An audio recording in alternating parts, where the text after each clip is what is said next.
Hello guys, good evening, welcome back to my channel. তো আবার চলে আসলাম বিয়ের পরে। তো বিয়ের পরের দিনই ছিল আমাদের রিসেপশন ছিল বিয়ের পরের দিনই। তো চলে আসলাম রিসেপশনে।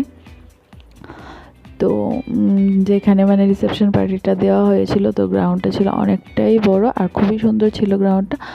তো আমি পুরোটা তোমাদেরকে ঘুরে দেখাইনি, বাট সবকটা ভিডিওর মধ্যে পুরোটাই ছিল আর কি। তো এই ছিল গ্রাউন্ডটা, আর এটাই ছিল ভিতরটা। তো এখানে কি বলবো, নব দম্পতিকে খুবই ভালো লাগছিল দেখতে। তো সবাই ফটোশ্যুট নিয়ে ব্যস্ত ছিল। তো ওরা ফটোশ্যুট করছিল আর আমি ভিডিওটা করে নিচ্ছিলাম।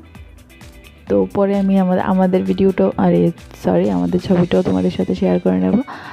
আর তারপর চলে গেলাম তোমার এখানে খাওয়া দাওয়ার যে স্টলগুলো দেওয়া হয়েছিল, তো সেখানে চলে গিয়েছিলাম। তো এখানে ছিল ফুচকা, তারপর পাকোড়া, তারপর ছিল জুস তো এগুলার স্টল ছিল। তো ওইখানে চলে গেলাম। তো তারপর আস্তে আস্তে বাকিগুলোও তোমাদের সাথে শেয়ার করতে চলেছি। তো ভিডিওটা স্কিপ না করে তোমরা দেখতে থাকো। তারপর কিছু হচ্ছে আর চলে গেলাম। তারপর অনেকটা দেরিতেই গিয়েছিলাম, তো মাঝখানে ভিডিও করা হয়নি। তো এখন খাওয়া দাওয়ার পালা। তো প্রথমেই ছিল তোমার ভেটকি মাছের ফিশ ফ্রাই। তো এই দেখো, আর আমি কিছু বলছি না, তো আমি বয়সটা তো পরে দিচ্ছি। তো আমি কিছুটা ভুলে গেছি, আমাকে দেখে দেখে তোমাকে বলতে হচ্ছে কী কী আছে। আর লাস্টে আমি তোমাদেরকে মেনুটা তোমাদের সাথে শেয়ার করে নিয়েছি কী কী ছিল তোমার খাওয়া দাওয়ায়। তো আস্তে আস্তে তোমরা দেখতে থাকো আর আমরা খেতে থাকি। তো চলো। আর লাস্টটা অবশ্যই দেখতে কেউ মিস করবে না, কারণ লাস্টটা খুবই ছিল মজার। তো কি বলবো, তো আর কিছু বলার নেই। তো আমরা খেতে থাকি আর তোমরা দেখতে থাকো কি হতে চলেছে। আর আমি খেতে খেতে ভিডিও করছি, ভাবা যায় আমি এই ফার্স্ট খেতে খেতে তোমার বিয়ে বাড়িতে ভিডিও করছি।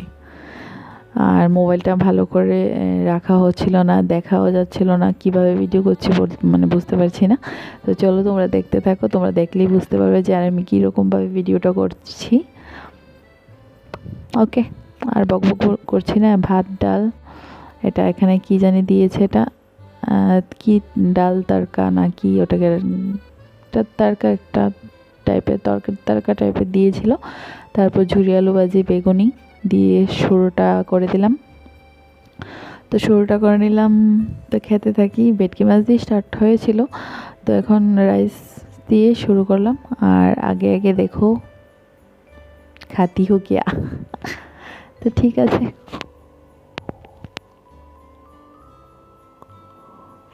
এই দেখো দেখো, এই হলো তোমার কি, এটা কি বলে কি জানি, এটা ছিল তোমার চিতল মাছের মুইট্টা, যেটাকে বলে চিতল মাছের মুইট্টা। আর ওইটা ছিল চিতল মাছের কালিয়া। আর এই দেখো এখানে সবটা মেনু তোমাদের সাথে শেয়ার করে নিলাম কি কি আছে, কি কি খাওয়া দাওয়া হলো, সবটাই তোমাদের সাথে শেয়ার করলাম। এই দেখো এখানটাই এক ঝলকে আমি সবটা তোমাদের সাথে শেয়ার করে নিলাম। হঠাৎ করে আমার আইডিয়াটা মাথায় চলে আসলো যে এরকমভাবে তো দেখানো যাচ্ছে না। আর এই দেখো শেষটা বললাম না খুবই সুন্দর হবে। এই দেখো পাশে আমার বৌদি বসেছিল, আর উনি দেখো সব কিছু থালের সাইডে নিয়ে রেখেছে। খাওয়া দাওয়ার অবস্থা দেখেছো সবার।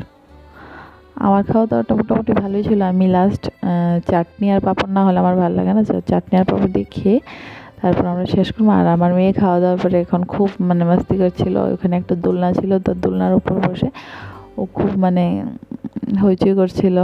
সে আর কি, সেটাই আমি তোমাদের সাথে ভিডিওটা অবশ্য আমি করিনি, ওরটা ওই করেছে। তো ও বলছিল যে ভিডিও করবে, তো ঠিক আছে ও করলো ভিডিওটা। তো দেখো ও কীরকম করে দোল খাচ্ছিল, অনেকটা মজা করেছিল ও দৌড়াদৌড়ি। কারণ তোমার কি বলো তো, হোটেলটা, যেই হোটেলে রিসেপশন পার্টিটা ছিল না, ওই হোটেলটা খুবই বড় ছিল। স্পেস ছিল আর কি, বলতে অনেকটাই স্পেস ছিল। তো হাঁটা চলা ভাল লাগছিল, ব্যাপারটা অনেকটা বড় সড়ো ছিল।